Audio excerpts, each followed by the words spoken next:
বাদশার লগে লগে তুমিও কি পাগল হয়েছ? হ্যাঁ, বাদশা কি তোমারে কিছু খাওয়াই দিছিনি? না চাচা, আমি যতদূর জেনেছি এই থানায় বিভিন্ন অকারেন্সে প্রায় 15-20টা কেস আছে, যেগুলোর সন্দেহভুক্ত আসামির তালিকায় আপনি সহ এই এলাকার আরও কয়েকজন লোকের নাম আছে। কও কি? আমি তো 4-5টা কেসের কথা শুনছিলাম, 15-20টা হইল কেমনি? এগুলোর বেশিরভাগই সাক্ষী প্রমাণের অভাবে চাপা পড়ে থাকলেও এর মধ্যে 2-3টা কেস আছে যেগুলো আপনার জন্য ডেঞ্জারাস হয়ে উঠতে পারে এবং আপনি হয়তো সত্যি সত্যি ফেসে যেতে পারেন। আমাকে ডর দেখাচ্ছ কেন? আমি কি কাউকে ডরাইনি? না চাচা, সাবধান করে দিচ্ছি। ঠিক আছে, আইস্তন আর এবং আমার পোলার উকিল হিসাবে আই তোমারে নিযুক্ত করলাম।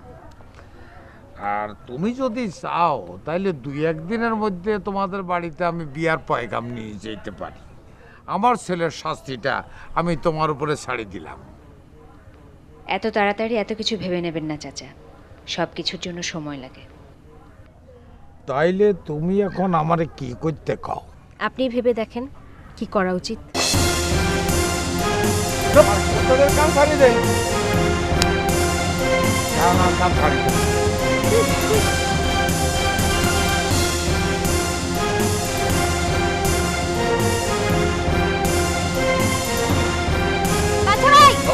এরকম চিৎকার করে বললে হবে না। এটা তুই বুঝবি কেমনে? মাথা খান তো ইমুত্তন উমু নড়ায় না, জুত করে বসে থাকে সারাদিন। তুই তো আগে কত কথাই বলতি, পাথরে পানি ঢেলে কোনো লাভ নাই, পাথর ভিজবে না, একটু পরে শুকায় যাবে। আমি কি সে পাথর ভিজাই নাই?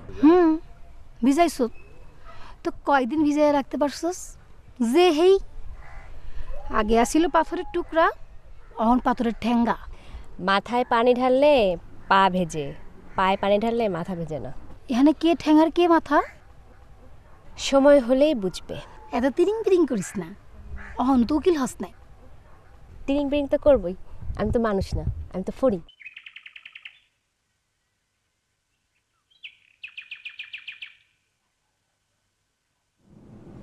আচ্ছা বাবা, রাধানগরে একটা গোলমাল হয়েছিল না আজ থেকে 15-16 বছর আগে? বুঝি নাই, শুনি নাই। স্যার মনে হয় জানে না। কথা বলতে দাও। তোমাকে কে বলছে আগে কথা বলতে? স্টপ ইট কোথাকার। কলেজের হোস্টেলে তোর ভাই যে 2 দিন পর পর দেখা করতে যেত, তুই তো মনে করতে তোর সাথে দেখা করতে যেত। কার সাথে দেখা করতে যেত? গেটের সামনে তোর ভাই যে ডাব হাতে দাঁড়িয়ে থাকতো, তুই তো মনে করতে তোর জন্য ডাব হাতে দাঁড়িয়ে আছে। কার জন্য ডাব হাতে দাঁড়িয়ে থাকতো? কাল্লাই দাঁড়ায় থাকতো। ক্লাসে আমি প্রতিদিন যে 2 হাত ভর্তি করে কাচের চুড়ি পরতাম, এক এক দিন এক এক রঙের। তুই আমার কাছে কত চুড়ি চাইতি, আমি দিতাম না। এই চুড়িগুলো কে দিত আমাকে? যেদিন আকাশ ভেঙে বৃষ্টি আসতো সেদিন হোস্টেলে আমাকে কেউ খুঁজে পেত না। আমি কার সাথে যেতাম? কোথায় যেতাম? হুটখোলা রিকশায় পুরো একটা দিন বৃষ্টির মধ্যে ঘোরার একটা গল্প তোকে বলতাম না? তখন আমার পাশে কে বসে থাকতো? বলিনি, আজও বলবো না। আচ্ছা, আজ থেকে 15-16 বছর আগে রাধানগরে একটা ঘটনা ঘটেছিল, আপনি কিছু জানেন? শুনছিলাম। শুনছিলেন, দেখেন নাকি? না। ওই স্যার সিলের ঘটনা আর কি। সিলে কান নিয়ে গেছে, একজন কিছু শুনছে। তুমি চুপ করো তো। রানী খাড়া।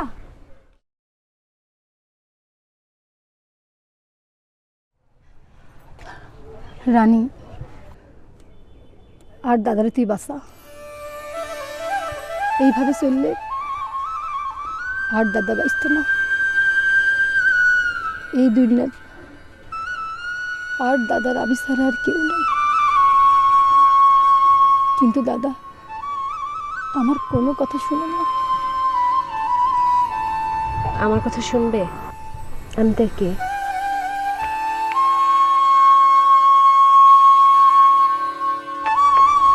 সানসুরুজের মা পুকুর পরে থাকেন না, পুকুর পরে জিনবুত থাকে, বুঝতে দেখেন না? কুত্তাটাকে আর লাগি করে। 15-16 বছর আগে রাধানগরে একটি ঘটনা ঘটছে, সেই সম্পর্কে কি আপনি কিছু জানেন? দূর মিয়া, এখানে কি কোন আপনি? আপনি কি আমার লোকে বাইসলামি করতে আইছেন? পুলিশ সাংবাদিকের সাহায্য চায়, এটা জীবনে কোনোদিন উনি নেই। আপনি যদি আমার একটু সাহায্য করেন তাহলে আমি একটা দাগি খুনি আসামিরে ধরতে পারি। 40 বছর সাংবাদিকতা করি, কোনো পুলিশ তো আমার কাছে সাহায্য চাইতে আসে নাই। তাহলে 40 বছর পর আপনার কাছে সাহায্য চাইতে এসে কি আমি খুব অন্যায় করছি? অন্যায় তো করছে নেই। কলিমুদ্দিনের রিপোর্টটা যখন পত্রিকায় ছাপা হয়েছিল, তারপর তার লোকেরা যখন আমার বাসলা দিছিল, তখন থানা পুলিশ কেউ তো আমার শেল্টার দেয় নাই। আমার পোলামায় স্কুলে যেতে পারতো না, গর্তন বাড়িতে পারতো না, ইন্দুরের মতো গর্তের মধ্যে লুকায় থাকতে হয়েছে বছরের পর বছর। নিজের তখন মানুষ মনে হইতো না, মনে হইতো ইন্দুর। সময় কি সারা জীবন একরকমই যাইব? খুনি আসামিরা আমাকে সামনে বুক ফুলিয়ে চলবো, এর একটা শেষ আছে। অনেক কেসই সাক্ষীর অভাবে কোনো কুল কিনারা করতে পারে না পুলিশ। সাক্ষী দিয়ে মানুষ মরব নি।